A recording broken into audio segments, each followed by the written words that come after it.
When I was 24, I had $3,200 in my bank account. I also had about $400 in a small emergency fund. That was not a lot of money. It was not enough to buy a house. It was not enough to quit my job. And it was certainly not enough to make anyone admire me. But at that time, I had something incredibly valuable without even realizing it. I was financially invisible.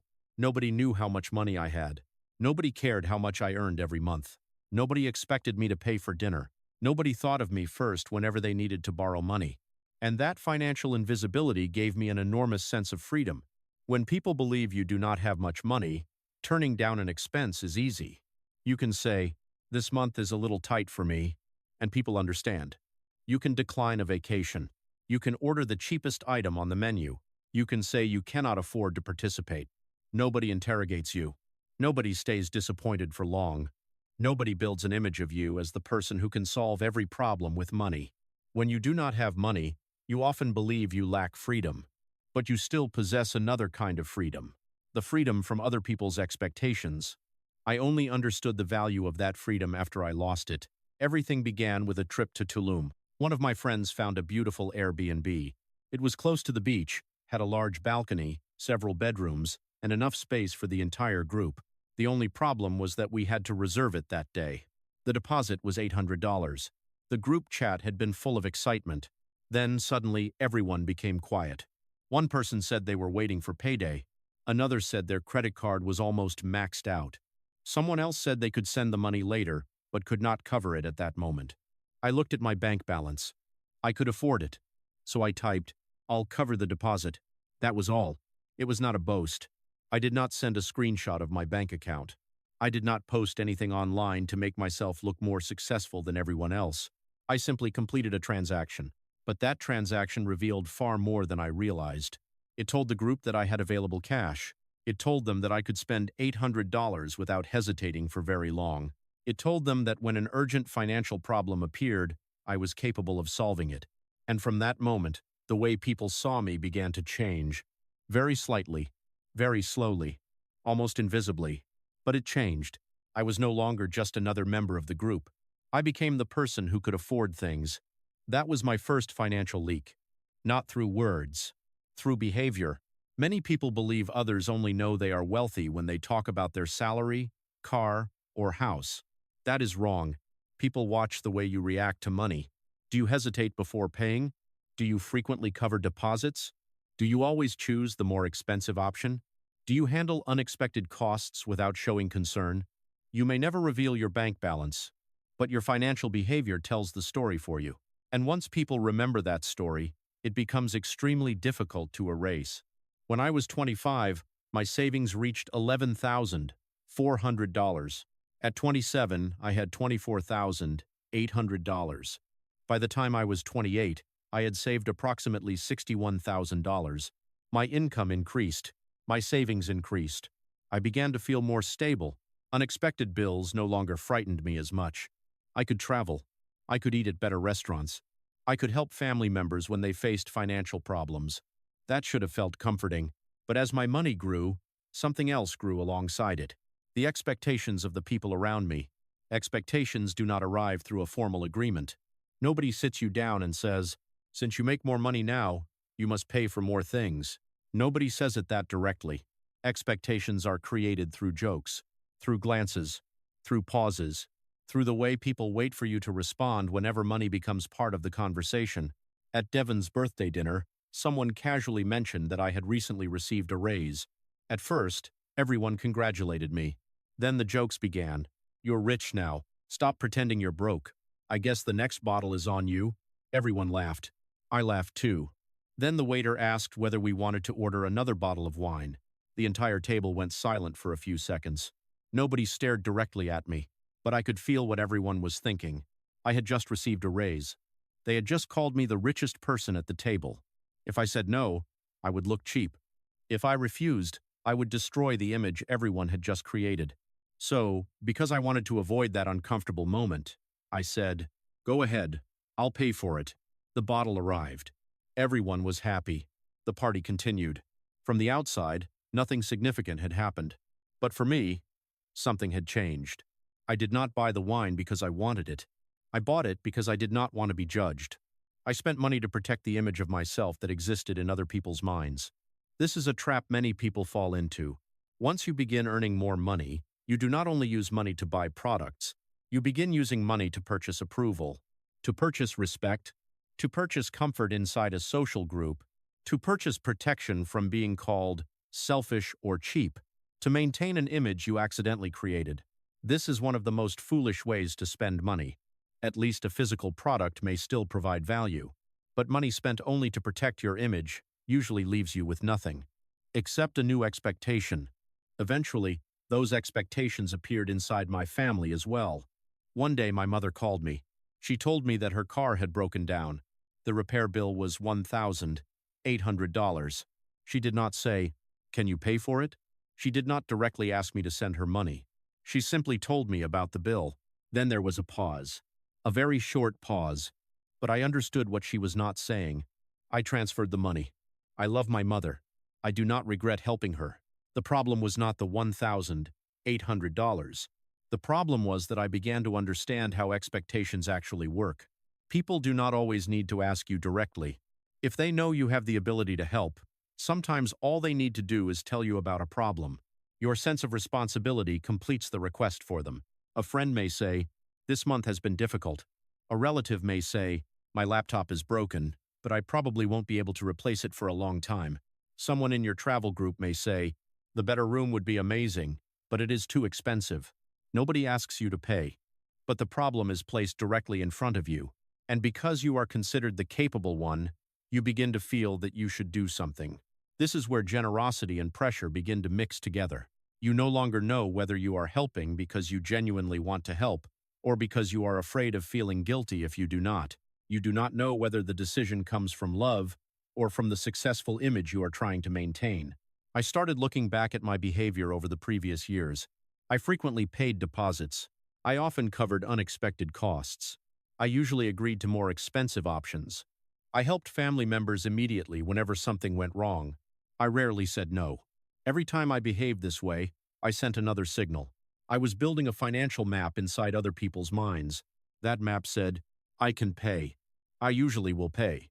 I do not like refusing people. I am afraid of disappointing others. And most importantly, I will often solve a problem before anyone has to ask me directly." From that map, a financial expectation floor was created. An expectation floor is the minimum level of generosity that other people believe you should maintain. For example, if you gave a $300 wedding gift last year, a $100 gift this year may seem cheap. If you paid for a room upgrade on the previous vacation, people may wait for you to do the same thing again. If you once helped someone pay off a debt, they may assume you will help again when the problem returns. A generous action is initially viewed as a gift. Repeat it several times, and it becomes a habit. Repeat it long enough, and it becomes an obligation. When you finally stop, people do not think you are creating a healthy boundary. They think you have changed. That is the painful part. People quickly forget how many times you helped them, but they remember the one time you said no. When I turned 30, my total assets were approaching $100,000. For someone who had started with only a few $1,000s, that was an important milestone. I remember the evening clearly. I was sitting alone. I opened every account. I added the balances together. Then I checked the total again. I was about to reach 6 figures. I felt excited. I wanted to tell someone. I opened the group chat with my closest friends and typed, "You guys are not going to believe this. I'm about to reach $100,000. I stared at the message. My finger was close to the send button, but I stopped. I thought about the trip to Tulum. I thought about the bottle of wine at Devin's birthday.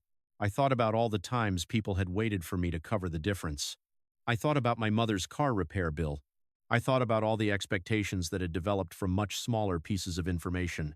What would happen if everyone knew I had almost $100,000? They might congratulate me.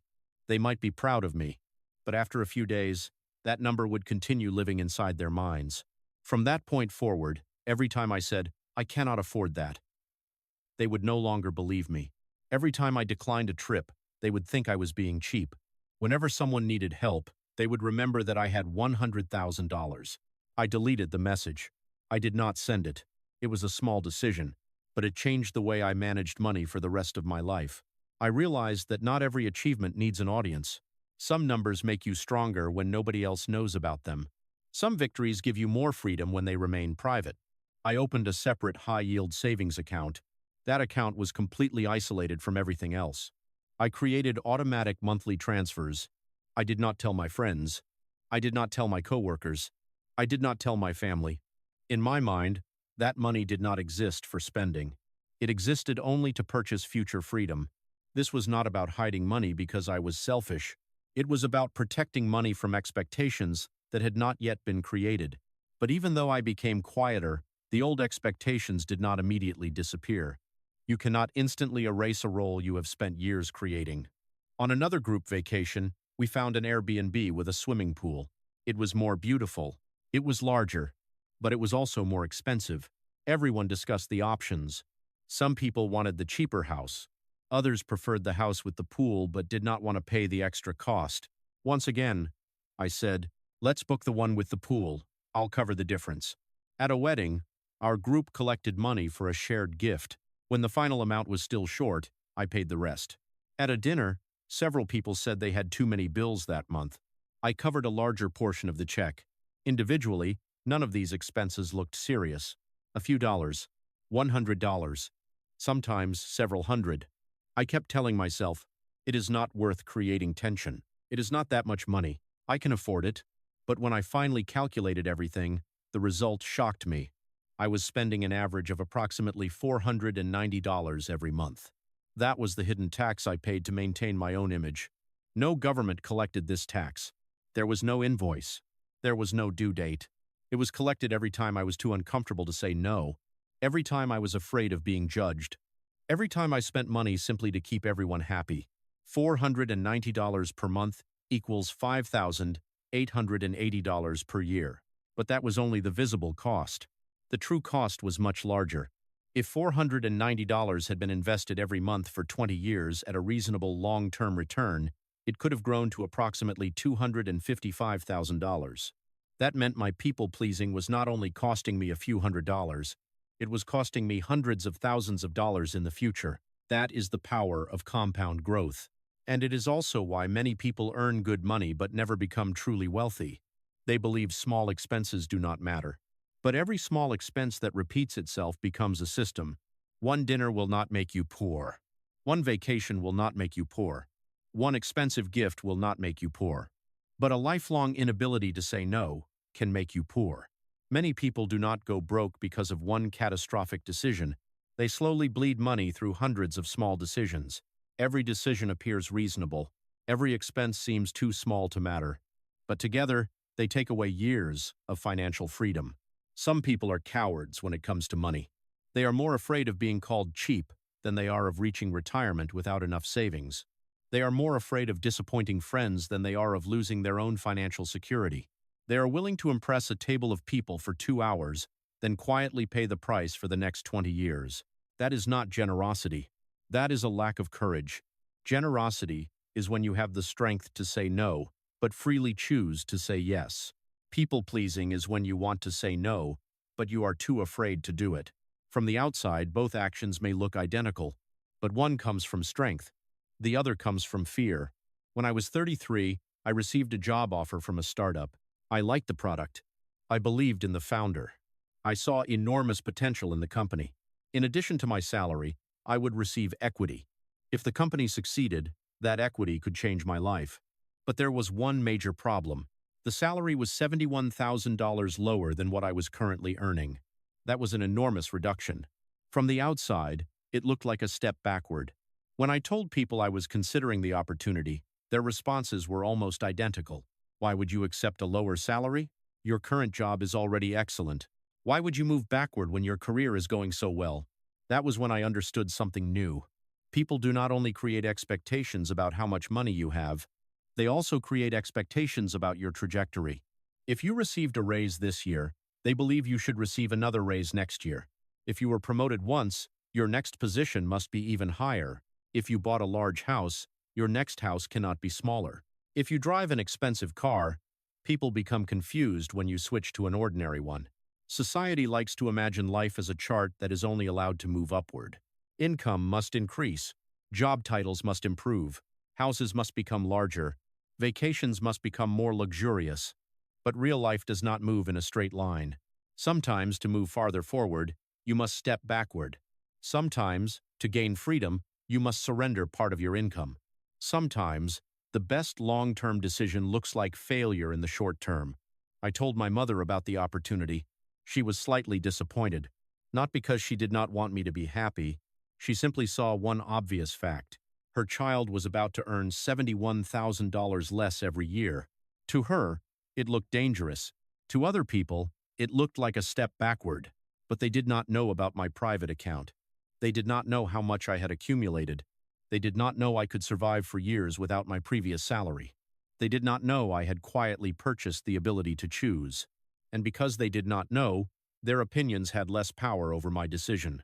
I accepted the job. That was when I finally understood what financial freedom really meant. Financial freedom is not walking into a store and buying everything you see. That is purchasing power. Financial freedom is the ability to make an important decision without being strangled by bills, fear, and other people's expectations. It is the ability to leave a high-paying job that no longer fits your life. It is the ability to pursue an uncertain opportunity. It is the ability to rest when your health demands it. It is the ability to refuse someone. It is the ability to live differently from the image others have created for you. Money is not only useful for buying things. Money is most powerful when it buys you the right to decide. After I turned 40, the startup was acquired. My equity became valuable. My total net worth passed $1.1 million. Years earlier, if I had reached that number, I probably would have wanted the entire world to know.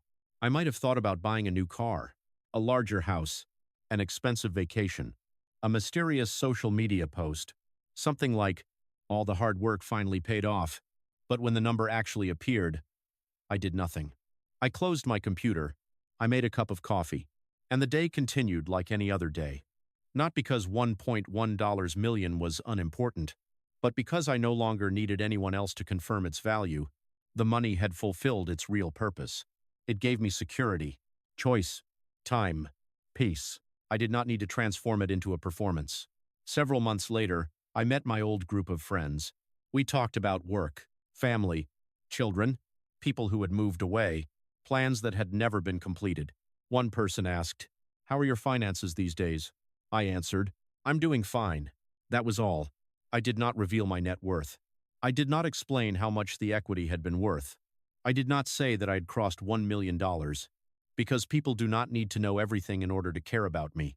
And if a relationship changes only after someone learns how much money I have, then it was never a trustworthy relationship. At the end of the dinner, I paid the bill.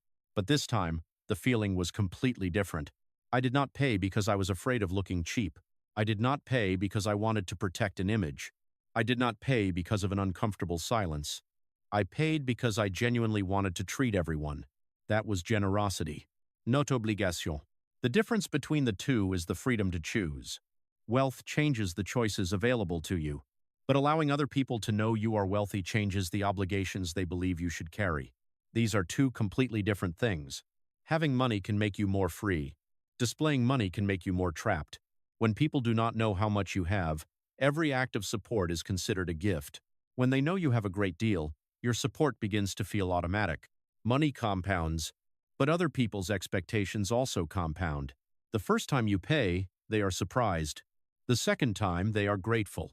The third time, they become accustomed to it. The fourth time, it becomes your role. By the fifth time, if you refuse, they think you have changed. That is how generosity turns into obligation.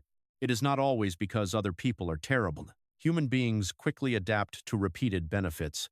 The first time you help someone, they feel fortunate. The next time, it begins to feel normal. After enough time, losing that support feels as though something has been taken away from them. So, when you begin earning more money, pay attention to the signals you send. Do not turn every salary increase into a public announcement. Do not transform your bank balance into social media content. Do not use cars, houses, watches, and vacations to prove that you have succeeded. That does not mean you must suffer.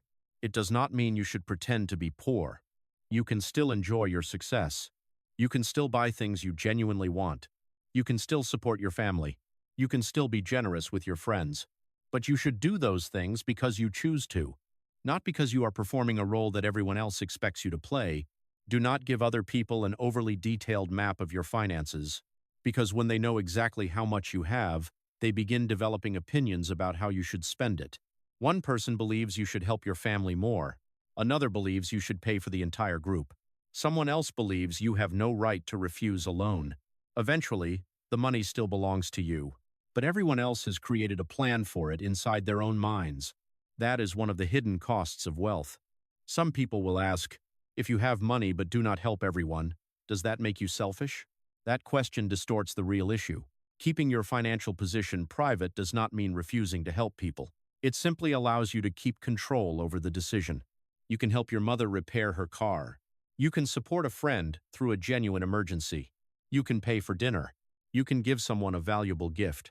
But that support should come from a conscious decision. You need to ask yourself, do I genuinely want to help? Will this expense damage my financial goals? Is this a real emergency, or is it the result of someone's repeated irresponsibility? Am I helping this person overcome a difficult situation, or am I helping them continue living carelessly? Sometimes helping is an act of love, but sometimes helping only makes another person weaker. If someone is constantly rescued by you, they may never learn how to rescue themselves. If someone repeatedly wastes money but knows you will always protect them, you are no longer helping. You are financing their irresponsibility. Do not confuse kindness with becoming someone's personal ATM. Do not confuse family loyalty with the obligation to pay every bill. Do not allow people to use guilt as a password to access your money. A mature person must be capable of saying, I can help this time, but this cannot become a pattern. Or, I cannot support this expense. Or simply, no.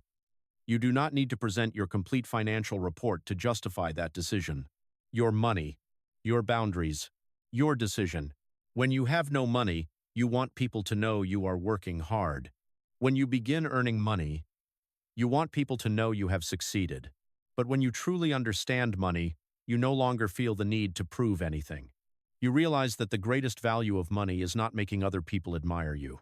Its value is helping you sleep peacefully, helping you leave a toxic environment, helping you protect your health, helping you care for your family, helping you create time to think, helping you make choices without surrendering to fear. Real wealth is often extremely quiet. It does not need to be parked outside your house in the form of an expensive car. It does not need to appear in every photograph. It does not need to be mentioned in every conversation.